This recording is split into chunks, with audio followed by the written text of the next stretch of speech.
Okay, today we're going to talk about the leg linkages. So, you're going to have basically mirrored. I wonder if I can get a better angle on this. Hang on everybody, hang on. Maybe this will be better. I'm going to have mirrored front and rear legs, but there's really only two parts that are, we'll call a part A and a part B. One, the feet, I wanted more detail on the visible front side, and the back side, which lays on the print bed, is just straight flat. So that meant there was going to be an A and a B version depending on which leg unit you're building. The shorter part of the leg will always go towards the middle. Of the robot. The longer part of the leg will always go towards the outside of the robot.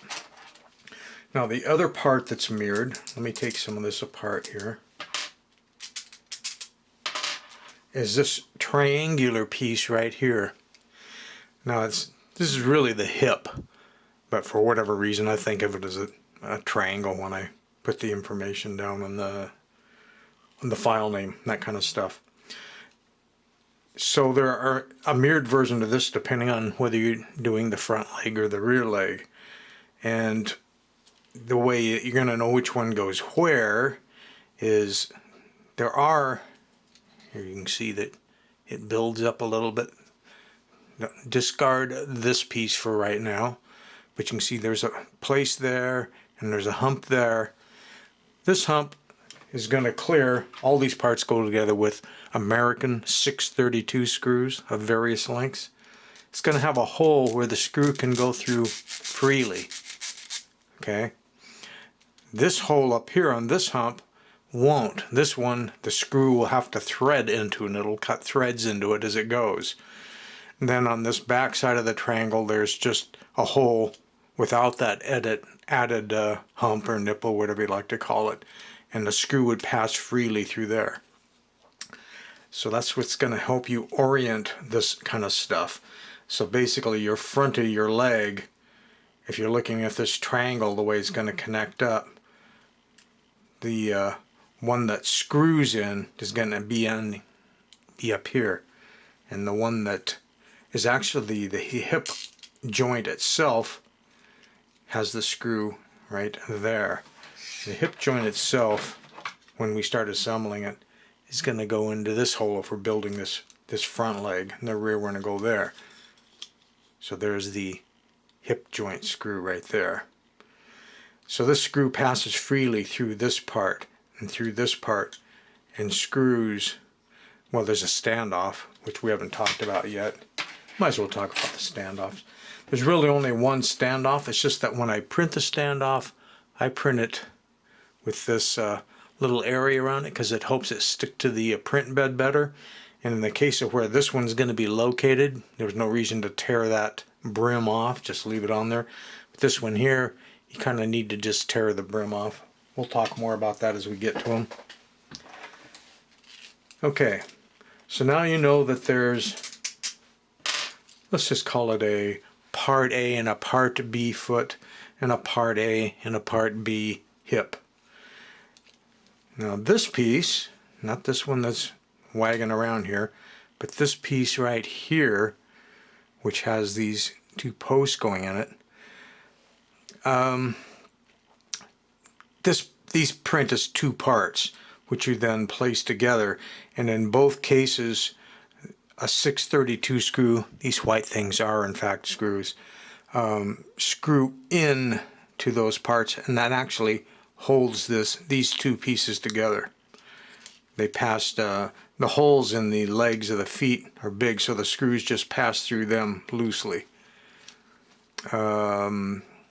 Just in case you're wondering on these, I basically was running low on metal 632 screws, so I started digging through my junk bins and I found that I still had from the 1980s all kinds of nylon 632 screws, which were actually used for holding TO3 type transistor cases, the great big old diamond shaped transistor cases like you'd see in power amps and stuff, because they used to do a lot of power amps in the 1970s and 1980s.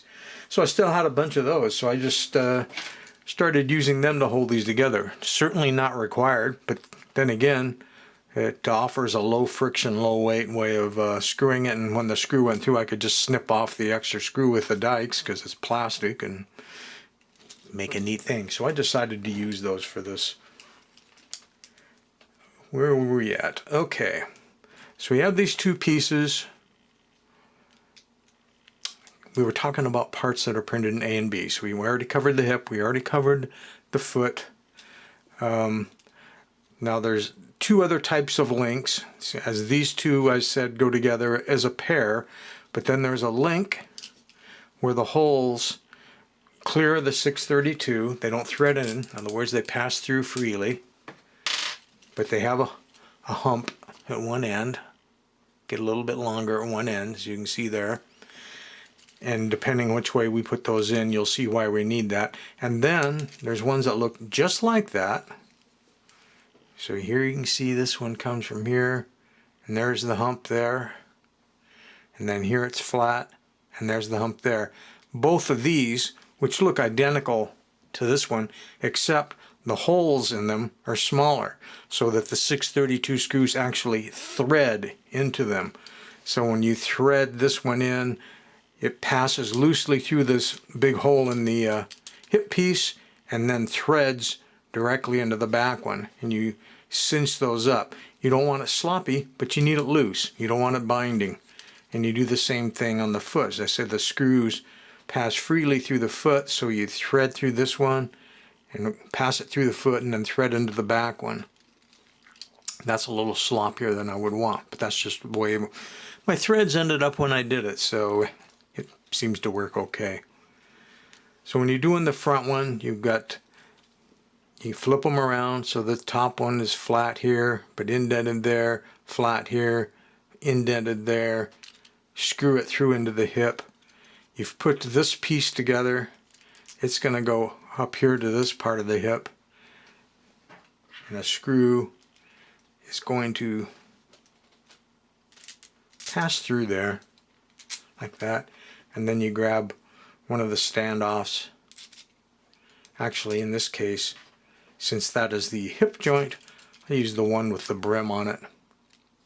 And then this whole menagerie is going to screw right into that hole, right to there. Why don't I just do that? We will be holding less parts, and we'll keep talking. Maybe. I can see what I'm doing.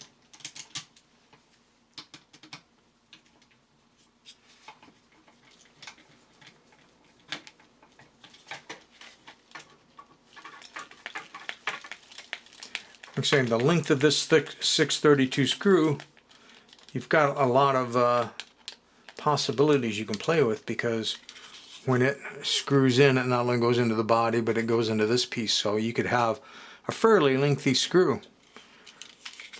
Whatever you got laying around, use it. Kind of feel like I put it in at an angle, which isn't a good thing. I'm going to see if I can. It may be too late to correct that. I should have been paying more of attention when I was cutting the threads. But let's just see if I can correct for it at all. I just loosened it up, and I'm kind of pushing up on it right now.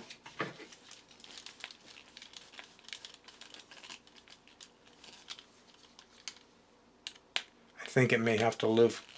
It may have to live crooked. Okay.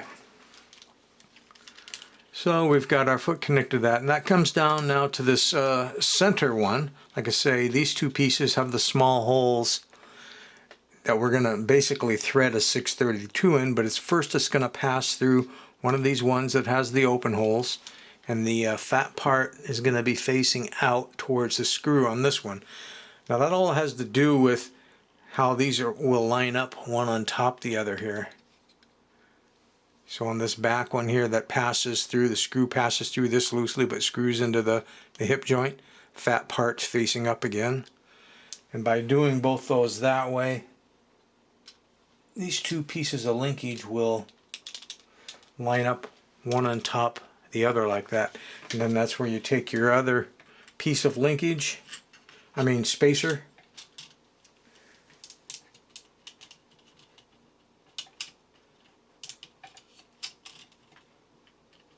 yeah, I didn't mention, but I slopped on some silver paint on these gears because I think it's going to stand out and look better once the covers are over them. You'll be able to see that there's something going on in there. This screw is a little bit short because it's one that I had cut to that length, and I ended up cutting it a little bit on the short side. You can't have that one too long because if it's stuck through the bottom side of the gear, as the gear turned around, it could hang up on things.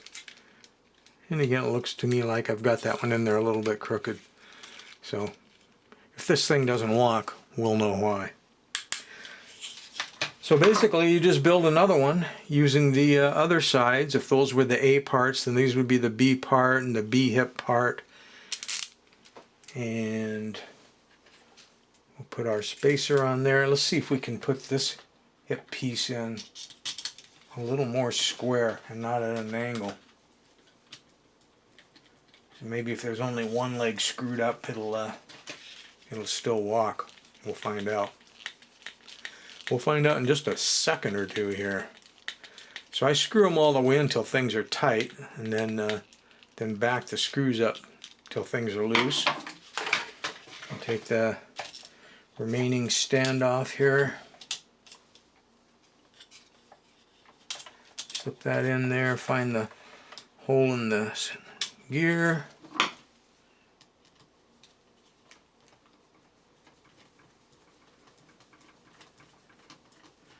And again, you don't want them too tight. You don't want these linkage pieces binding up. So let's see how we did.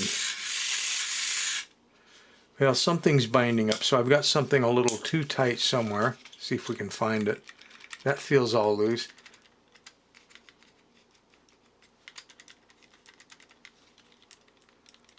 This is the leg where I know that I got the screws in a little bit crooked.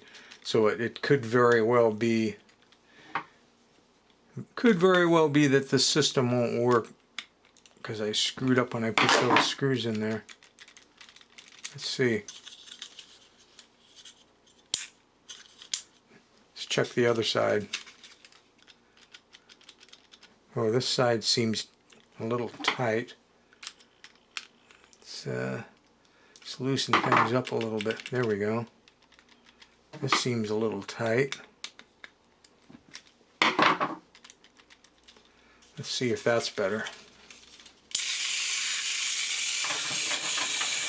Oh! So I think before we can get this thing walking right, I'm going to have to do some work on this leg that I screwed up when I put the screws in crooked. Once I get that squared away, we'll come back and we'll talk about putting on the covers and see how that goes.